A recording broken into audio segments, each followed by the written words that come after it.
Hello everyone, once again welcome back to my channel Study with Alka.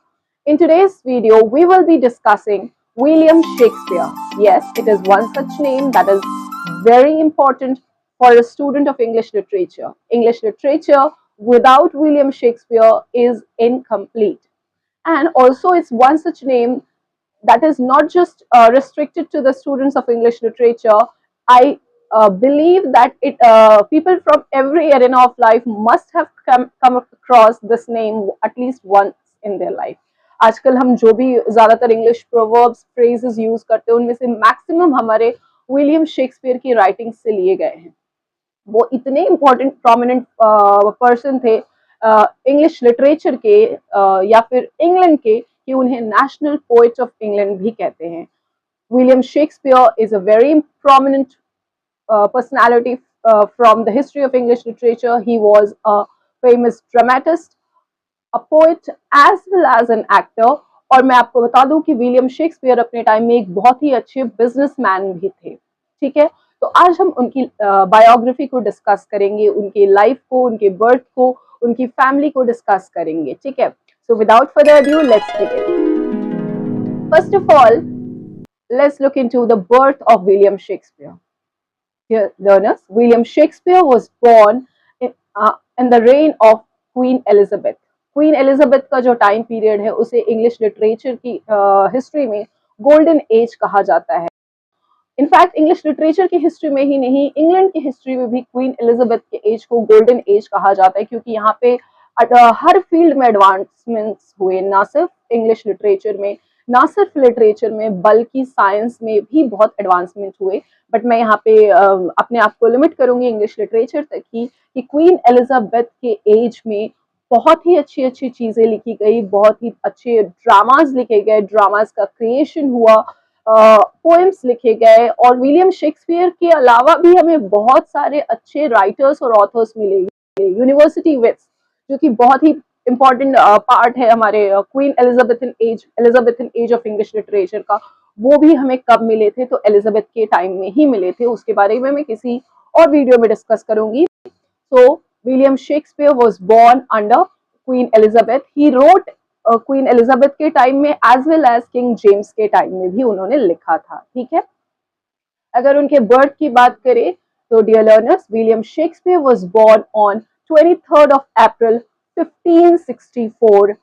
और कहाँ पे जन्म हुआ? तो प्लेस ऑफ बर्थ है स्ट्रैटफोर्ड अपन एवन, जो कि एक प्लेस है इंग्लैंड में, स्ट्रैटफोर्ड अपन एवन में.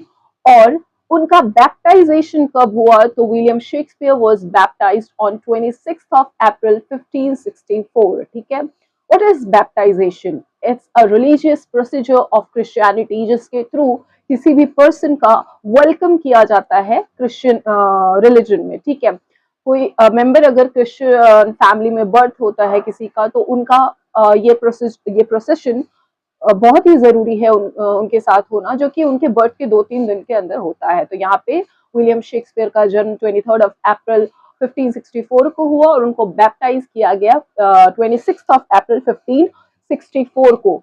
उनका प्लेस ऑफ बैप्टाइजेशन क्या है? तो होली ट्रिनिटी चर्च में. ठीक है, प्लीज नोट कि मैं आपको ये हर एक छोटी छोटी चीजें क्यों बता रही हूँ, क्योंकि विलियम शेक्सपियर से रिलेटेड हर एक चीज इंपॉर्टेंट है आपके एग्जाम पॉइंट ऑफ व्यू से.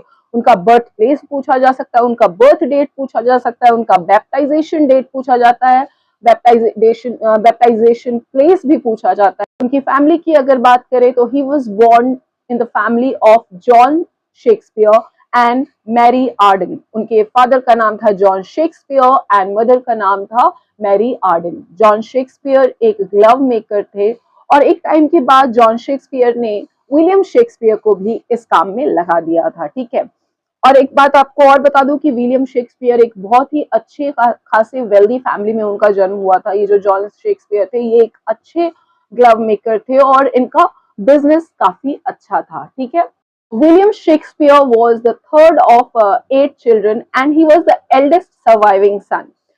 एल्डेस्ट सर्वाइविंग सन का मतलब क्या है कि बच्चों उस टाइम ना इंग्लैंड में लाइफ एक्सपेक्टेंसी बहुत कम थी. जो बच्चे जिनके जन्म होता था वो बहुत ही कम एज में उनका डेथ हो जाता था. विलियम शेक्सपियर के स्कूलिंग की बात करें तो William Shakespeare took his education from King's New School in Stratford and he took a very basic education in grammar and classical literature.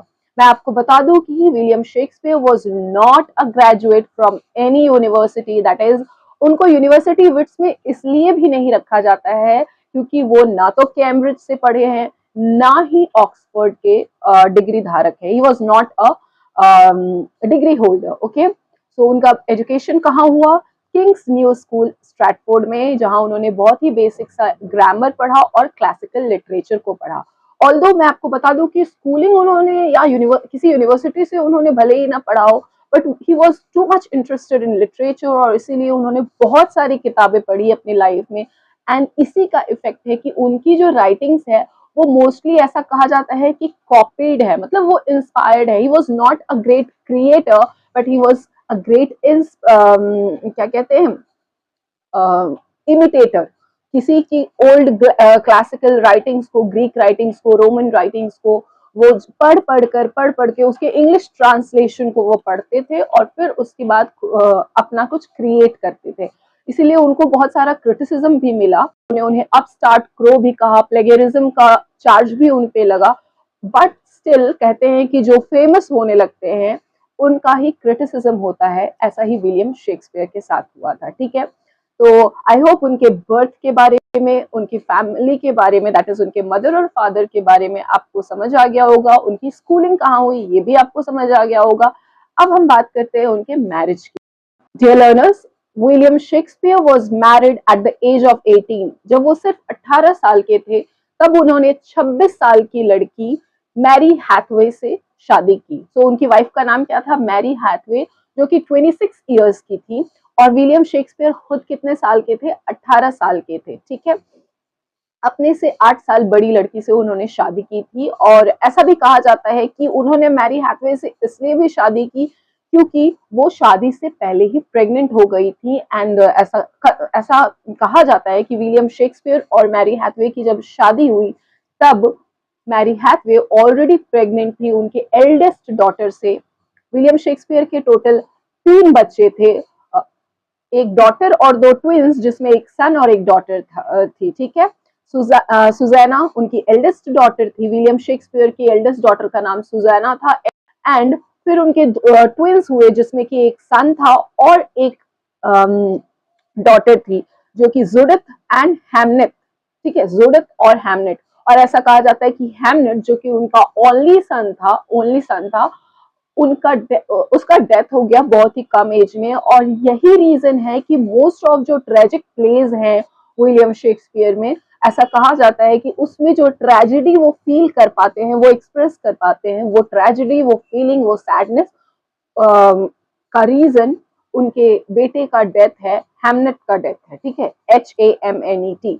Judith और सुजैना 2 बच्चे उनके सरवाइव करते हैं और दोनों ही डॉटर होती हैं. ठीक है, जुडिथ उनकी यंगेस्ट डॉटर है और सुजैना उनकी एल्डेस्ट डॉटर है. ठीक है, तो अगर आपको क्वेश्चन आता है कि हैमलेट की विलियम शेक्सपियर की ट्रेजेडीज, जो कि उनका बहुत ही ग्रेटेस्ट ट्रेजेडी हैमलेट है, HAMLET, हैमलेट, या उनकी और भी जो ट्रेजेडीज है उसमें जो ट्रेजेडी, जो सैडनेस उन्होंने एक्सप्रेस किया है उसका रीजन क्या है, तो आंसर में अगर डेथ ऑफ हैमलेट लिखा हो, HAMNET, हैमलेट लिखा हो, तो आप उसको टिक करेंगे क्योंकि ऐसा स्पेक्यूलेट किया जाता है कि death of Hamlet was one of the reason for his tragic plays. ठीक है, अब विलियम शेक्सपियर की करियर में कुछ साल लॉस्ट ईयर्स भी हैं. 7 इयर्स उनके लॉस्ट ईयर्स हैं. कौन से? 1585 टू 1592. अगर उनके एक्टिंग करियर की बात की जाए तो 1591 में विलियम शेक्सपियर लंदन शिफ्ट हो गए आफ्टर हिज लॉस्ट ईयर, जो कि 1585 से 1592 था.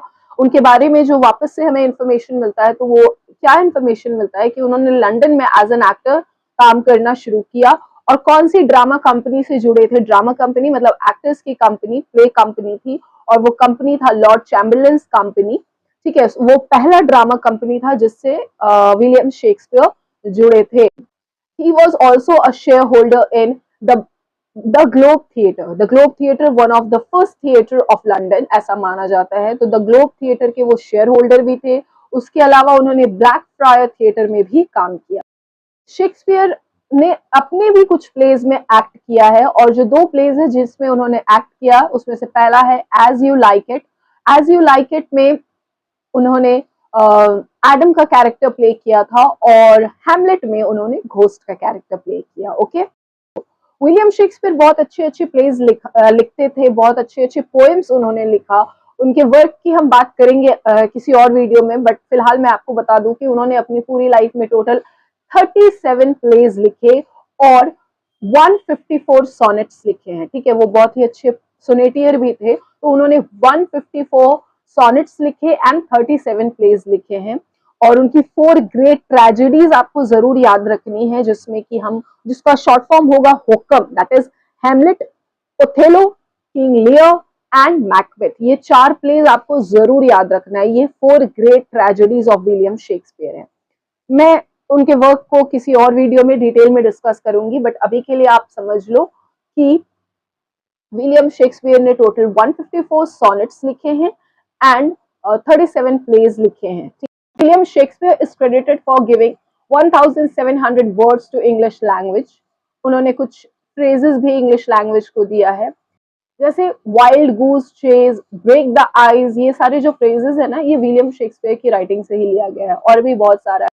तो बहुत ज्यादा कंट्रीब्यूशन है विलियम शेक्सपियर का इंग्लिश लैंग्वेज के लिए, इंग्लिश लिटरेचर में, एंड इसीलिए उनको नेशनल पोएट ऑफ इंग्लैंड भी कहा जाता है। तो इस वीडियो में मैंने आपसे डिस्कस किया उनके बर्थ प्लेस के बारे में, उनके फैमिली के बारे में, उनके मैरिज के बारे में, उनके 4 ग्रेट ट्रेजेडीज भी आपको बताए। मैं उनका बहुत ही इंपॉर्टेंट पार्ट उनकी बायोग्राफी का, दैट इज उनका वर्क, आपसे किसी और वीडियो में डिस्कस करूंगी। तो इस वीडियो को कंक्लूड करूंगी मैं आपको उनके डेथ के बारे में बता के। मैं आपको बता दूं कि विलियम शेक्सपियर की का डेथ भी अप्रैल मंथ में ही हुआ, अप्रैल 1660 में, और उनको बरी भी वहीं किया गया जहां उनको बैप्टाइज किया गया था, that is Holi Trinity church में। ठीक है, जो कि स्ट्रैटफोर्ड इंग्लैंड में ही है। So that's it for today's video. I hope this video helps you. Thank you.